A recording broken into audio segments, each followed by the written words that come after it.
Yun na nga, ang dami nilang satsat, ang dami nilang pangapasakalye. Ang gusto, isa lang naman gusto namin. Gusto namin na magpa-hair follicle test siya. 'Di ba? Ganun lang naman. Napaka-simple lang, kasuhan nila ako. Kung peki nga talaga yung nilalabas namin, edi patunayan nila na peki yun. It's that simple. Kasuhan nila ako. 'Di ba? Huwag kayong maniwala sa mga sa mga statement ni Claire Castro na circulating. It's not her. I don't know who made that statement, pero hindi yon si Claire Castro. Yun na nga, ayaw nila magkaso. Anong petsa na ba? Anong petsa na since nilabas namin yun ni Mr. T? Wala pa rin. Wala pa rin kaso, yun ang hinihintay namin. Abangan nyo guys kasi maglalabas kami ng interview, ng clip ng interview. Ito this is what actually is happening right now. Yung pumunta dito si Mr. T, ang plano talaga namin is mag-live kami. Yung talaga plano namin, magla-live kami. Complete with Mr. T's name, and the thing is, yun na nga, nalaman niya na may pinatay dun sa old building namin. Dun siya natakot kasi we do believe that it was a mistaken identity, yung pinatay sa building namin sa loob. And the FBI just ruled it out as burglary. Pero alam namin na nalaman niya kasi na yung magla-live na sana kami, ito a day before to na magla-live sana kami, may pinatay sa building namin. And then, do we believe that it was a mistaken identity? Yes, we do believe that it was indeed a mistaken identity. Alam namin na ang punteriya nun is kami. And then, buti na lang nag-pre-record kami kasi yun na nga ang plano namin, mag-live kami. And then some of the important questions na pre-record na namin para ilabas namin yun as director's cut. So since hindi nangyari yung live interview namin, ang ginawa na lang namin is yung director's cut. Yun na lang ang nilalabas namin.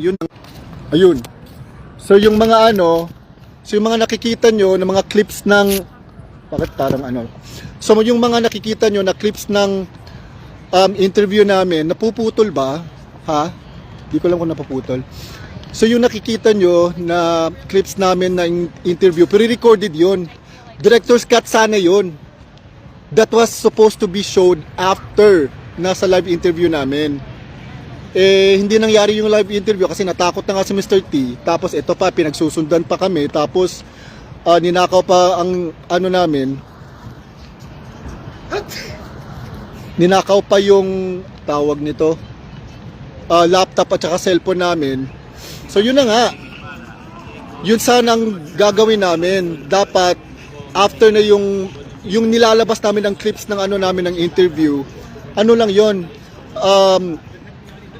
cuts lang yon ng ayun na nga, clips lang yun talaga dapat ng director's cut ng live after the live. Di nangyari yung live.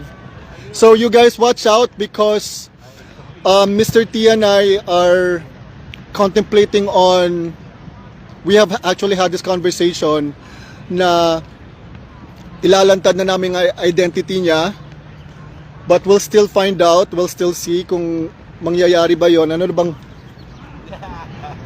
So yeah, we still don't know if we're going to do that, but we have already had that conversation. Mr. T and I already had that conversation na ilalabas namin. Alam ko na ang number one ang number one na gusto nyong malaman is it AI generated?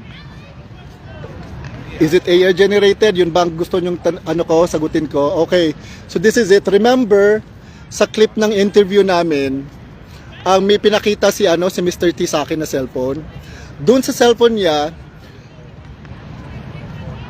kung mare-remember nyo, di ba sabi ko, what is this thing moving up and down? Kasi ang nakikita ko lang, si Lisa Tanas in the background, na hubot-hubad na dumaan sa background. Pero may isang tawag nito, gumagalaw na moving up and down. Tinanong ko siya, what is this thing moving up and down? It's too close to the screen. And then ang sagot niya doon, that's him playing with my thing.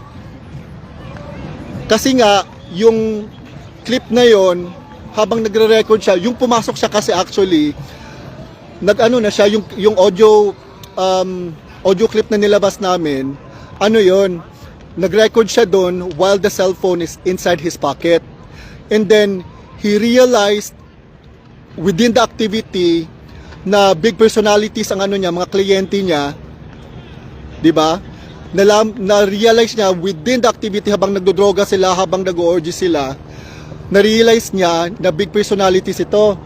Kaya ayun, at the end, akala niya, kasi nakaapat na siyang putok nakaapat na. So akala niya yun na end na yun kasi madaling araw na din, gusto na din niya umuwi. So ayun, nagpre-pretend siya na nagbubook siya ng Uber. Yun, nagpre-pretend siya, nagbubook ng Uber. Tapos, habang nagpre-pretend siya, sinabihan siya ni Lisa Tanas na no, you don't have to book a ride. We'll have one of our drivers take you home. Yun ang sabi niya, di ba? As nakita nyo doon sa interview at saka sa audio file na nirelease namin. Ayun. So, maririnig nyo talaga na nagsasalita si Lisa Tanas, tapos sabi pa ni Bangag doon na money is not an issue, money is not an object. And then, ayun, nabayaran siya ng $40,000. And you know how much $40,000 is in the Philippines? That's 2.7. That's 2.7 million. So ayun, chumuchupa ang bakla. Chumuchupa. Papayag ba kayo dyan? Papayag ba kayo ng presidente nyo ganyan? Dapat hindi natin to i-normalize na ganyan ang mga leaders nyo sa Philippines. This should not be normalized. So yun na uuwi na kami. So that this was just a quick check-in, you guys, to let you know na we are okay. We are doing really good. And nakakatawa yung mga trolls kasi sinasabi nila na AI. Sabi ko nga superimposed. And alam nyo ba kung anong degree, ilang beses yun na brighten para lang makita nyo na chumuchupa yung bangag, para makita nyo yung pagmumukha ng addict na yon. Nakakatawa talaga to. Kung gusto nila pa sinungalingan ako, i-prove nila sa korte. Ilang beses na namin sinasabi na kasuhan kami. It's that simple. Just file a case against us. Just sue us. It's that easy. Nakaapat na putok. Oy, teka lang, na-realize ko. So, ay, grabe. So, since 40K, so tag 10,000 kada putok. Sana all. Sana all ang 10K kada putok. Okay, anyways, you guys, I'll see you later. It was nice talking to you. I'll do another live. Madalian lang to kasi nagja-jog kami today. And yeah, we'll release another important clip and we'll find out if ipapakita na namin ang identity ni Mr. T. Okay? Thank you so much for tuning in and I'll talk to you again later. All right. Sige, bye-bye.